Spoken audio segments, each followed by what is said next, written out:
Hello and welcome back to Seaside Garage. In my garage I have a portable hoist or lift for the car. It's the kind of lift that lifts on the sills of the car. Also it only lifts the car about 1 meter. That doesn't really matter because the roof is in the way to lift it even higher than that. So it's a pretty good lift for the purpose that I use it for. Of course I cannot stand underneath the car. I have to crouch down. But that's all right. And actually I find that it's quite rare that I have to stay under a car for a long period of time. It's mostly for changing exhaust systems and so on. And the lift is very good for that. But in my country, rust is a big issue. All my projects, it's always about the rust. And rust is very often in the sills. That makes it difficult to lift the car if the rust is really bad because it will just crunch. Another thing is it's very difficult to cut out the sills if you lift the car on the sills. And the last thing is that I cannot really get underneath the sills to weld. And even if I can, I will get all the grinding material and welding spatter and all that on me and burn me. And it's really a terrible place to be like this with a welder because, yeah. The Renault Clio really needs a lot of work underneath and in the sills area. So I had to come up with a solution that made it a bit more comfortable for me to work on. I did think about actually tilting the car with some pallets and so on, but it's pretty dangerous and also, and I think it would be difficult to get it high enough. But there is a Danish invention called the AutoVip. It's, I think it's from the 70s or something like that. They still produce it, I think, or they do, but I don't think it's in Denmark anymore. Don't quote me on that. But the AutoVip is a device made of a lot of small pieces of metal that you put, or bars that you put together, and then you should be able to vip, which is tilt in English, the car up on its side. That's clever for working underneath the car. It's not so clever for keeping the fluids inside the engine and inside the fuel tank, so it's a good idea to at least seal stuff up, or maybe just drain them. But if it works, it's really brilliant. I have never used one before. I just found a used one that I picked up for not that much money. I think it's a bit expensive from new, but used, they normally go for around 300 euros in Denmark. So I think that's all right if it works. The system is simple. It doesn't need any electricity. It doesn't need any hydraulics, fluid systems or anything like that. It's just scaffolding and manpower pretty much. So I'm gonna check it out today and I really hope it works because it will make the rust work on this car so much more fun. The AutoVip is lying on the floor right here. That's my other lift, by the way, movable, so it's in the corner right now. But all this red stuff comes together to form the AutoVip. Danish Auto. Oh, there's the patent number, 84. I wonder if that's the year of production or when the patent was made. I don't know. But it could be. The system is, as you can see, very simple, and it's possible to dismantle it quite a lot, and even more than it is right now. You can actually take it apart right there and right down there as well. So the pieces are not much larger than a meter or something like that. I'm actually pretty sure that I can store this entire system on the shelf when I'm finished with using it. If it works, it's going to be brilliant also for the Auto Bianchi that I need to do some rust work on. It will also be brilliant for rust treatment of the underneath of a car and painting and so on. So let's hope it works. Let's try. To install this AutoVip, this bar is supplied. This bar makes it possible to use a normal jack to lift up both wheels and then attach the system. So this just goes onto this, and then it's adjustable to fit the sills. Once again, that is not the best way to lift a car that is rusty, but I need to fix it anyway. So, but let's lift it up.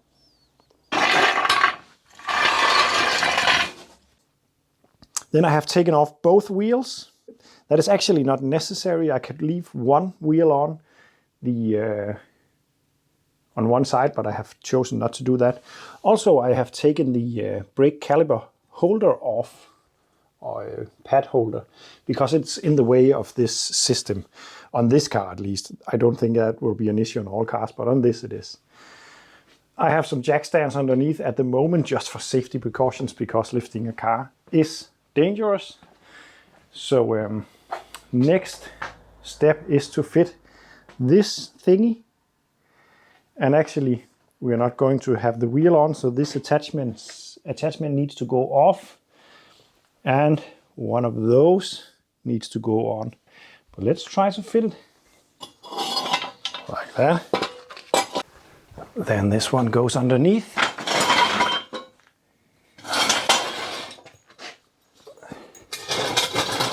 And attaches to the disc using 2 wheel bolts. And this system is tested by the Danish Technological Institute because, well, when I heard about it and saw the concept, I thought, oh, this seems a little bit sketchy. But I don't think it is. If I still feel that way when I tilted the car, of course I'm not going to use the system, but being that that institute have tested it, I know that it lives up to some quite high standards, so I think it's good enough.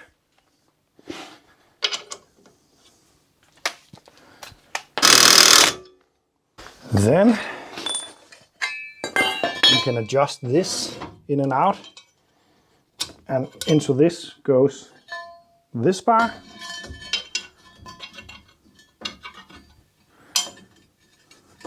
And so far, look at how few tools are needed to do this. That's nice. Then this one, just like on the other side, goes into the disc.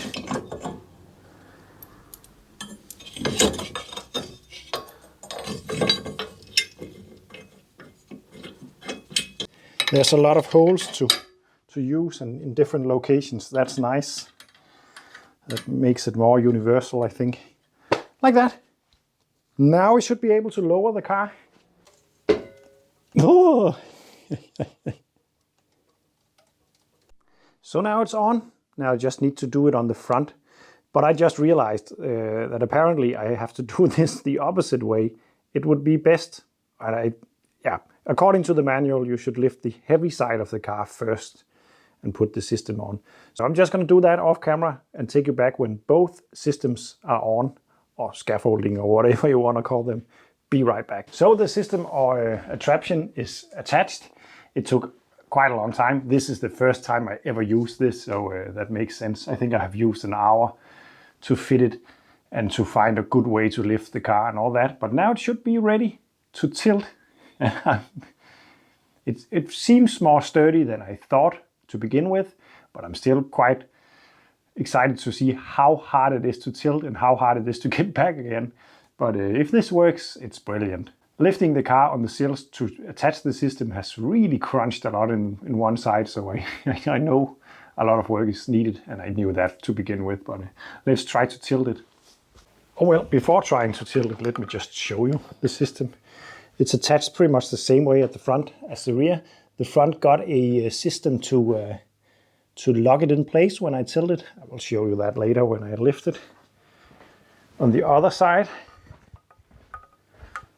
the two parts are put together by more scaffolding, and yeah, it is pretty much on the balancing point at the moment, I think. So yeah. Oh, there is a little lock foot down there that locks it so it doesn't tilt all by itself, I think. Maybe. But let's try the system out. The fuel tank is on this side, that's good. If the fuel tank doesn't have any holes in it, the fuel shouldn't drain, because if I tilt it the other way, the filler flap would be downwards and then it would spill. The rest of the engine should be sealed everywhere, but I can't be sure, so I'm going to be hurried to tilt it backwards if the fluid runs out, but this is just a test. I'm really excited.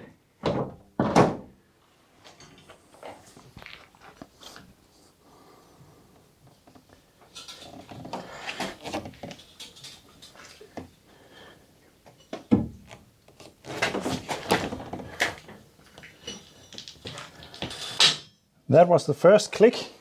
Nice. That works. There was only one click of the ratchet mechanism that holds it. But so far so good. And already now it would be nice to do rust work on the wing or something like that. Ah, this is nice. Let's try to go a little bit higher.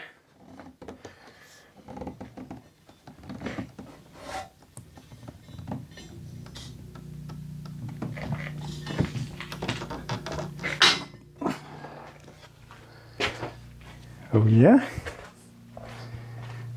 So far so good. This system, I love it. And it seems really sturdy actually. That I like.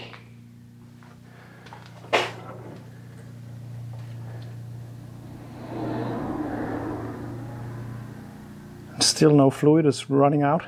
That's good. One way to seal up the brake fluid and stuff like that would be to put a plastic bag, take the cap off and put a plastic bag over and put the cap over that. That should help it seal. But being a pretty modern car, I think it will seal anyway, but I can't be sure. For some reason, the oil should be taken out of the engine if it's a diesel. I can't really figure out in my mind why that is, but there is most likely a good explanation. But on a petrol car, it shouldn't be an issue.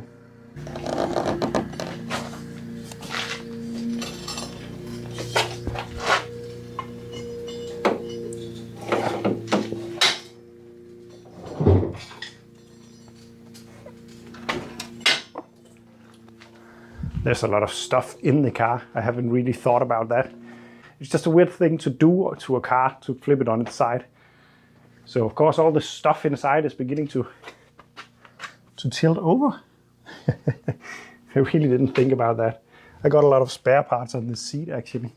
Maybe I should take them out. Oh.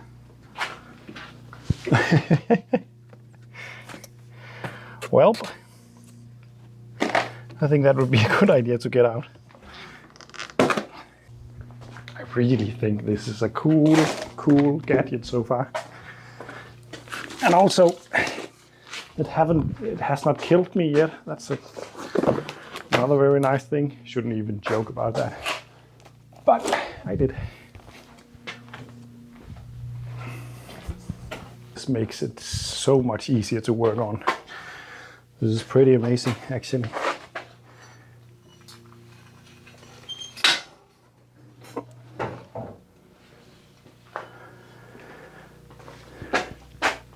I don't know if I'm right about this, but I think on some cars this system could maybe damage your control arms and anti-roll bars and stuff like that. It could bend stuff, I think. I'm not sure, but I think that you should take that into consideration because this system and suspension components are most likely not designed to be on its side.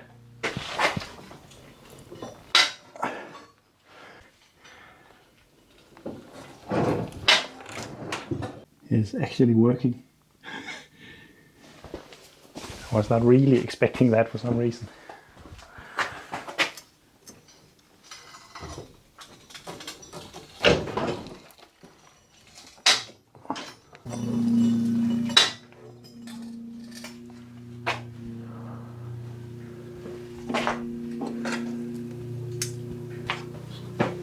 Well, I see no reason to go any further. There is a lot of clicks to go actually. I can get it all the way to lie completely on its side if I wanted it. Or maybe just another click. Whoop! The tailgate opened. There's some weird stuff going on right now.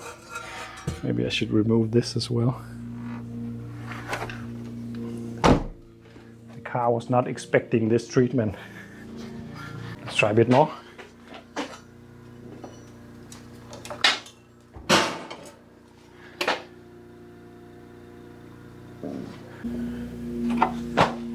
Ta-da!